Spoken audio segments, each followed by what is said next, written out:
정치인이죠. 정두환 전 의원의 직설 시간입니다.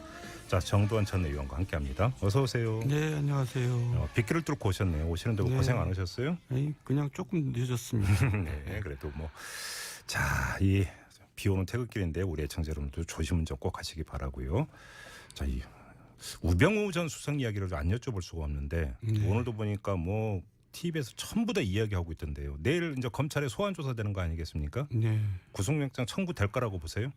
그럴 것 같은데요. 그 대통령까지 구속시킨 마당에 우수석이 구속이 안 되면 민심이 뭐 굉장히 안 좋겠죠. 네. 그래서 검찰이 그동안에 한 40명 가까이를 뭐 소환 조사까지 해가면서 법원 수사를 했다니까 만반의 준비를 다 갖췄겠죠. 그러면 이제 법원에서 뭐 영장이 기각되는 이런 일도 별로 없을 것이다 이렇게 전망을 하시는 거네요. 그렇죠. 또 그 법원 입장도 마찬가지입니다. 민심을 또 의식하지 않을 수가 없거든요. 그렇죠. 근데 우병우 전 수석 이야기 나왔으니까 제가 좀 섭섭한 것도 있는데 의원님한테 이런 이야기는 여기서 하셔야 되는데 다른 방송에서 하신 내용이 있었습니다. 그래요? 기억 안 나십니까? 뭔지는 대강 알겠네요.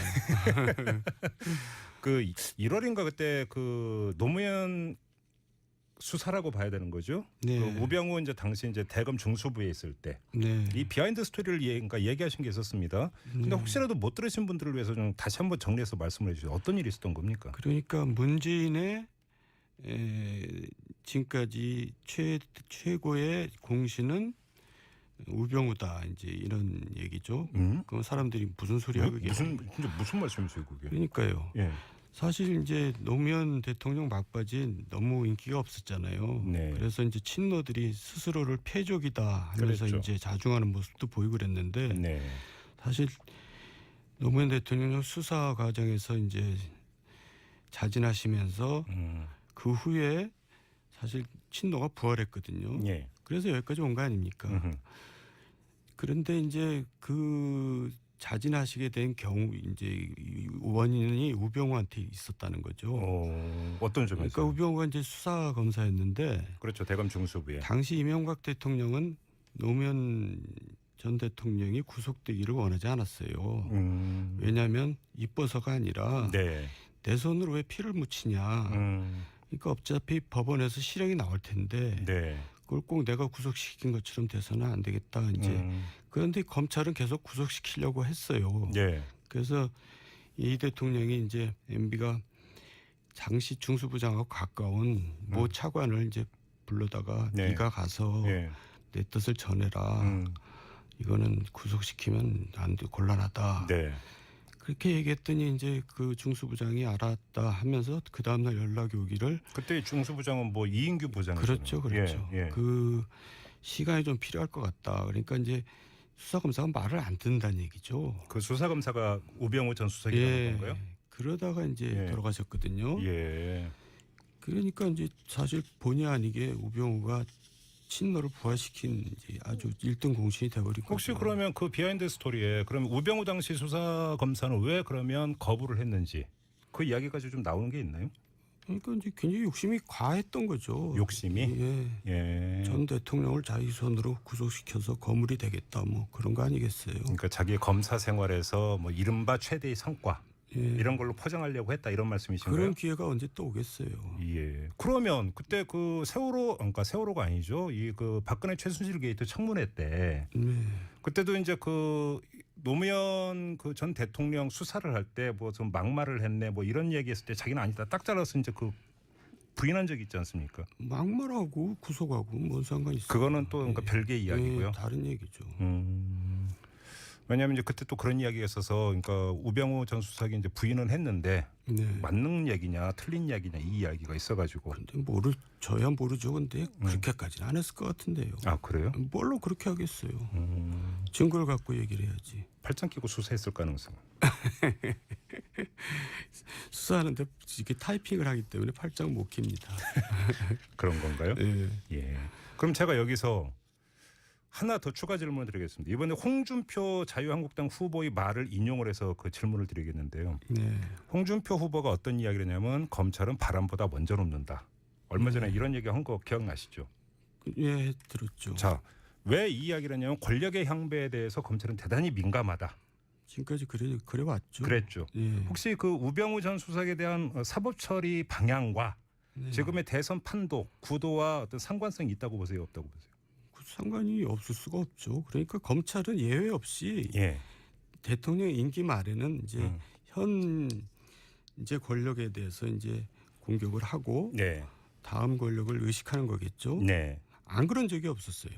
그 이번에도 예외 없이 이제 그렇게 된 꼴인데 뭐 저 우병우도 마찬가지죠. 처음에는 우물쭈물 했잖아요, 검찰이. 그랬죠. 그러다가 이제 본격적으로 이제 나서는 거죠. 다음 권력을 의식해서. 그럼 뭐 일각에서 얘기하는 것처럼 뭐 검찰 안에 우병우 라인이 아직도 건재하고 하기 때문에 모른다, 아닐 수도 있다. 이런 분석이라고 하는 것은 현실의 일면만 보고 하는 얘기라고 봐야 될까요? 이제 그 정도는 넘어섰죠. 그 단계는 넘어섰다.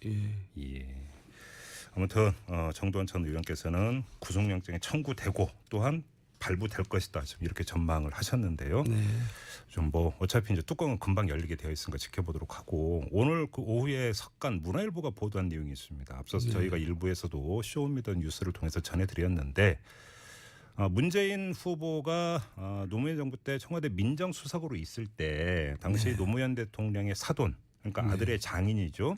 사돈이 음주 사고를 냈는데 이거를 사실 무마하고 은폐했다. 민정수석실에서 이제 골자는 이런 겁니다.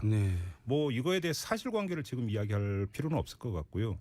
아무튼 보도가 됐고 지금 계속 뭐 인용 보도도 되고 있는데 이게 대선 판도 구도에 영향을 미칠 거라고 보세요? 그 바야흐로 이제 대선이 본격화되고 있구나 느낄 수가 있죠. 그렇죠. 본선이 개시된 것 같죠. 네거티브가 이제 시작되니까. 그런데 사실 이런 사건 자체보다도 이제 결국 당사자가 거짓말을 했느냐가 드러나면 이제 그 치명타가 되거든요. 혹시 이제 대응이 중요한 거다. 그 뭐든지 그래요. 그 청문회 우리 그동안 쭉 장관 청문회를 보면은 본인이 거짓말했을 경우가 이제 드러날 때 그 결정타를 먹거든요. 그게 아니라 잘못했습니다. 이래버리면. 그래서 이 문제도 문 후보 쪽에서 잘 대응을 해야 될 텐데 이제 좀 아슬아슬하네요.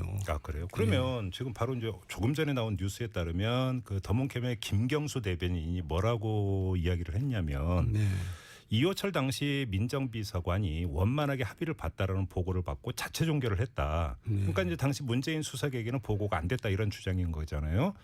그런데 이제 이호철 당시 민정비서관이 음주운전 사고라는 점을 감안해서 사건 처리가 끝까지 제대로 이루어졌는지 꼼꼼히 확인해 보지 못한 것에 유감을 표한다고 캠프 쪽에 알려왔다. 이렇게 밝혔어요. 김경수 대변인. 그럼 이런 대응은 어떻게 평가하세요? 그러니까 좀 이상해요. 상식이 안 맞잖아요. 그걸 문재인 수석이 모른다? 그런 대응은 저는 지금 뭔가 실수하고 있다고 생각해요. 실수라고 보세요? 그걸 누가 믿겠어요. 대한민국에서. 벌써 거기서부터 이제 좀 이상하게 지기 시작하는데요. 뭐 그런 얘기를 할 필요가 없죠. 몰랐다고 얘기하는 거는. 차라리 얘기를 안 해야지. 무슨 그런 얘기를 뭘 합니까? 오히려 그럼 이런 대응이 오히려 더 네거티브 공세를 더 강화시킬 수도 있다. 이렇게 보시는 거네요? 뭐 지금 그 아들 문제까지도 계속 옛날에 한번 거쳤던 얘기인데 그것도 다시 이제 등장했잖아요. 근데 이 문제를 가만 놔두겠어요. 다른 후보 측에서 이제 물고 늘어지겠죠. 그러니까 오히려 이제 초반에 이 문제를 클리어해야 되는데 이렇게 가버리면 오히려 이게 더 커질 수가 있다. 이런 진단이신 거네요. 제가 볼 때는 대응을 저렇게 하면 안 될 것 같아요. 문 후보는 몰랐다. 그게 말이 안 되죠. 아니 그건 진짜로 몰랐을 가능성은. 아이고 그걸 그 상식적으로 그 얘기를 당연히 하죠. 그걸 안 합니까? 그런 큰 일이 벌어졌는데. 좀 전에 저는 이제 사실관계는 다시 살펴야 된다고 말씀을 드렸으니까 더 이상 여쭤보지를 않겠고 아무튼 그러면 만약에 그 지금 의원님 진단대로 대응을 잘못하고 있는 것이라면 일정하게 대선 판도에도 영향을 미친다고 보세요? 미치죠. 그래서 지금 그 안에도 안 후보가 이제 막 따라오고 있는데 안철수 후보. 근데 또 모르죠. 또 이쪽에서 또 무슨 네거티브를 또 할지 이제 이전 투가 되겠죠. 근데 어쨌든 네거티브를 하는 쪽이 지고 있는 쪽이거든요. 그렇죠. 그렇죠. 그러니까 우리가 잘 봐야죠. 그거를. 알겠습니다. 이제 좀 그 대선 판도 이야기가 나왔으니까 그 좀 범위를 넓혀서 뭐 이게 양강이냐, 뭐 다자구도냐, 양강이 이런 얘기 많이 하는데 어떻게 전개가 될 거라고 전망을 하세요? 그러니까 결국은 한국당 예, 후보, 자유한국당. 예, 예. 결국 홍준표 후보가 캐스팅 보트를 쥐일 거예요. 예, 그런 형식이 돼버렸죠. 그건 어떤 말씀이세요? 그러니까 이제 끝까지 이제 가면은 결국은 안 후보가 예. 2% 부족한 셈이 되는 거고. 홍준표 후보가 완주를 하면 예. 안철수 후보에게 2%, 그러니까 2% 부족한 현상이 발생한다. 예, 그러니까 보수층이 지금 셋으로 나뉘잖아요. 예. 첫째, 투표를 안 한다. 그렇죠. 둘째, 내가 싫은 후보보다 덜 싫은 후보를 찍겠다. 예. 예? 그게 있고 아니다. 다음을 생각해서라도 보수 정당이라고 하는 데를 찍어야겠다. 이렇게 나뉘니까. 예, 로열티가 가장 높은 게 세 번째고. 예. 그렇죠. 그러니까 이제 이게 그렇게 좀 만만치가 않거든요. 근데 이제 홍 후보가 이제 선전을 하면은 안 후보가 그만큼 이제 부족해지는 거고. 2% 부족해진다. 예, 그래서 예. 이상하게 되고 그랬어요. 캐스팅 보터가 됐어요. 근데 잠깐만요. 그럼 홍준표 후보가 완주를 안 할 가능성도 남아 있다고 보시는 거예요? 아니, 그러니까 이제 무슨 연대를 할 가능성도 있다고 이제 우리가 보통 경우의 수는 생각해 보는데. 아니 근데 지금 와서 보니까 연대는 거의 안 될 것 같아요. 얼추기 좌파라고 하는데 연대하겠어요? 그러니까 그리고 자기 바른당하고도 연대가 안 되고 있는데. 예. 더군다나 뭐 연대는 이제 물 건너간 것 같죠. 그럼 유승민 후보 요인은 어떻게 보세요? 유승민 후보보다도 홍 후보의 요인이 더 크다니까요. 그러니까 예. 오늘 여론조사 보면 유승민 후보가 나올 경우에는 홍 후보가 안 나오고, 네. 그러면 이제 좀 안과 문이 뒤집히고, 홍이 나올 경우에는 문이 여전히 앞서고 이렇게 나왔거든요. 예. 그러니까 여론조사가 뭐 앞으로 이제 참 여러 가지로 뭐 변동이 많겠지만은 그게 시사하는 바가 있잖아요. 그러면 그 조금 전에 이제 의원님께서 세 개의 시나리오를 말씀하셨잖아요. 그 네. 가운데 이제 2007년 대선 복사판으로 가는 게 아니냐라는 이야기는 그때 당시 이제 어떤 진보적인 표심에 상당수는 투표를 포기했단 말이죠. 맞습니다. 어떤 개선법에 따르면 200만 명이 넘는 사람이 투표를 포기했다 이런 계산도 나왔는데 네. 그러면 이 보수 표심의 대거 투표 포기 가능성은 어떻게 보세요? 그러니까요. 그게 제일 먼저 얘기했잖아요. 제가. 그게 제일 가능성이 높다고 네, 보시는 거네요. 네, 그러면? 많다고 봅니다. 왜냐면 모르죠. 제 주변에 보면은 다 예. 그날 놀러 가자고 다 약속들 하던데요. 그래요? 예. 투표를 해야지 왜 놀러? 그러니까 이제 마땅한 후보가 없다는 거죠. 예. 그러면 대거 투표 포기 가능성도 충분히가 아니라 지금 세 가지 시나리오 중에서 가장 가능성이 높다 이렇게 진단을 하시는 거니까. 예. 결국은 보수 표심이 어떻게 조정되고 어떻게 움직이느냐에 따라서 뭐 문재인 안철수 구도가 예. 변화될 수 있다 이렇게 보시는 거네요. 한마디로 정리하면. 이상하게 돼버렸죠. 그렇네요. 보수의 향배가 결국 대통령이 누가 되느냐가 돼버렸으니까. 그렇게 되네요. 예. 그러면 문재인 후보의 확장력은 지금 확장이 될 만큼 됐다고 평가하시는 거고.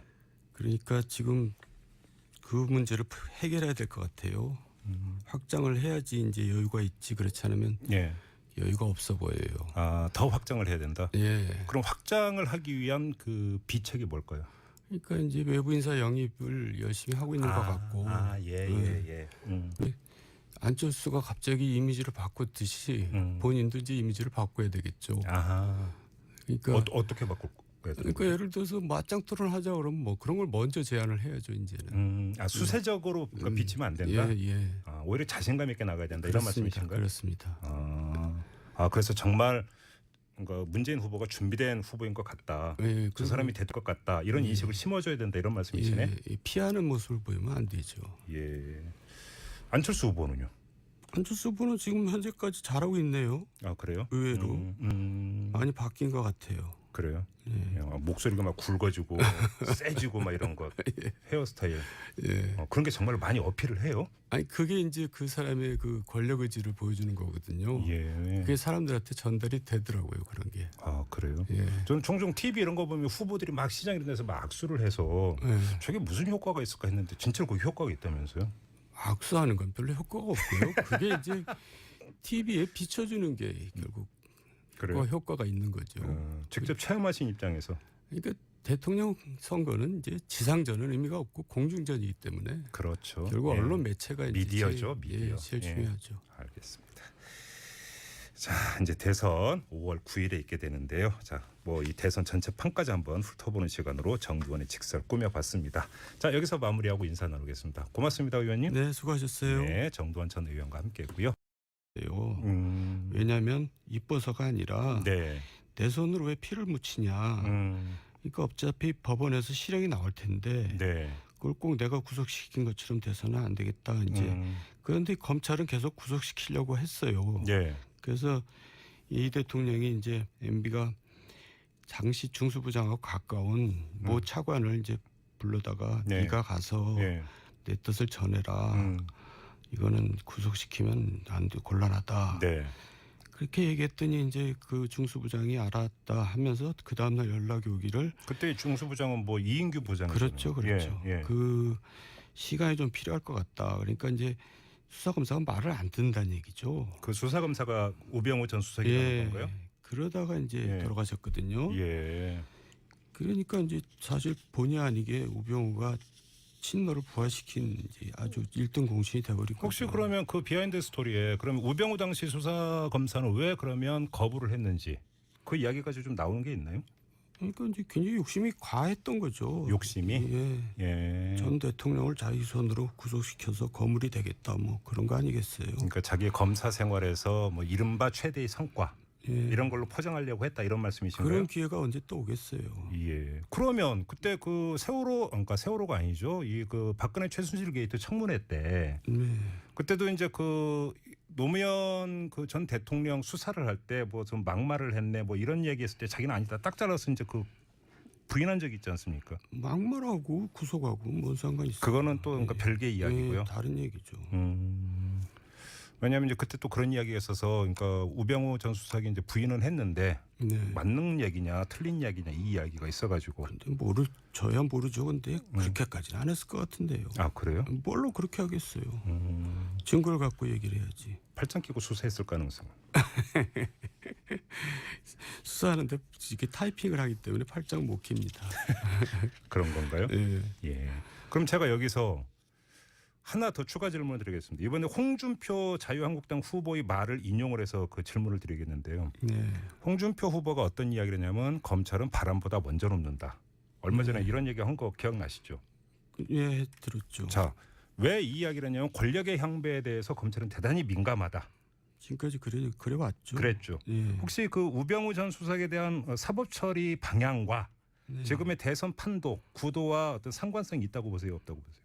그 상관이 없을 수가 없죠. 그러니까 검찰은 예외 없이 대통령 임기 말에는 이제 현 이제 권력에 대해서 이제 공격을 하고 다음 권력을 의식하는 거겠죠. 안 그런 적이 없었어요. 그 이번에도 예외 없이 이제 그렇게 된 꼴인데. 뭐 저 우병우도 마찬가지죠. 처음에는 우물쭈물 했잖아요, 검찰이. 그렇죠. 그러다가 이제 본격적으로 이제 나서는 거죠. 다음 권력을 의식해서. 그럼 뭐 일각에서 얘기하는 것처럼 뭐 검찰 안에 우병우 라인이 아직도 건재하고 하기 때문에 모른다, 아닐 수도 있다. 이런 분석이라고 하는 것은 현실의 일면만 보고 하는 얘기라고 봐야 될까요? 이제 그 정도는 넘어섰죠. 그 단계는 넘어섰다.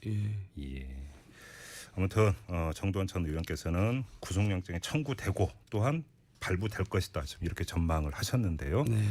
좀 뭐 어차피 이제 뚜껑은 금방 열리게 되어 있으니까 지켜보도록 하고 오늘 그 오후에 석간 문화일보가 보도한 내용이 있습니다. 앞서서 저희가 일부에서도 쇼미더 뉴스를 통해서 전해드렸는데 문재인 후보가 노무현 정부 때 청와대 민정수석으로 있을 때 당시 노무현 대통령의 사돈 그러니까 기억 안 나십니까? 뭔지는 대강 알겠네요. 그 1월인가 그때 그 노무현 수사라고 봐야 되는 거죠. 그 우병우 이제 당시 이제 대검 중수부에 있을 때 이 비하인드 스토리를 그러니까 얘기하신 게 있었습니다. 근데 혹시라도 못 들으신 분들을 위해서 좀 다시 한번 정리해서 말씀을 해주세요. 어떤 일이 있었던 겁니까? 그러니까 문재인의 지금까지 최고의 공신은 우병우다 이제 이런 얘기죠. 그럼 사람들이 무슨 소리야 그게? 무슨 말씀이세요 그게? 그러니까요. 사실 이제 노무현 대통령 막바지 너무 인기가 없었잖아요. 그래서 이제 친노들이 스스로를 패족이다 하면서 이제 자중하는 모습도 보이고 그랬는데 사실 노무현 대통령 수사 과정에서 이제 자진하시면서 그 후에 사실 친노가 부활했거든요. 그래서 여기까지 온 거 아닙니까? 그런데 이제 그 자진하시게 된 경우 이제 이 원인이 우병우한테 있었다는 거죠. 어떤 점에서? 그러니까 우병우가 이제 수사 검사였는데 그렇죠. 대검 중수부에. 당시 이명박 대통령은 노무현 전 대통령이 구속되기를 원하지 않았어요. 정치인이죠. 정두환 전 의원의 직설 시간입니다. 자, 정두환 전 의원과 함께합니다. 어서 오세요. 네, 안녕하세요. 빗길을 뚫고 오셨네요. 오시는데 뭐 네. 고생 안 하셨어요? 아니, 그냥 조금 늦었습니다. 네, 그래도 뭐 자, 이 비 오는 태극길인데 우리 애청자 여러분도 조심 좀 꼭 하시기 바라고요. 자, 이 우병우 전 수석 이야기를 안 여쭤볼 수가 없는데 오늘도 보니까 뭐 TV에서 전부 다 이야기하고 있던데요. 내일 이제 검찰에 소환 조사되는 거 아니겠습니까? 네, 구속영장 청구될 거라고 보세요? 그럴 것 같은데요. 그 대통령까지 구속시킨 마당에 우수석이 구속이 안 되면 민심이 뭐 굉장히 안 좋겠죠. 네. 그래서 검찰이 그 동안에 한 40명 가까이를 뭐 소환 조사까지 해가면서 법원 수사를 했다니까. 예.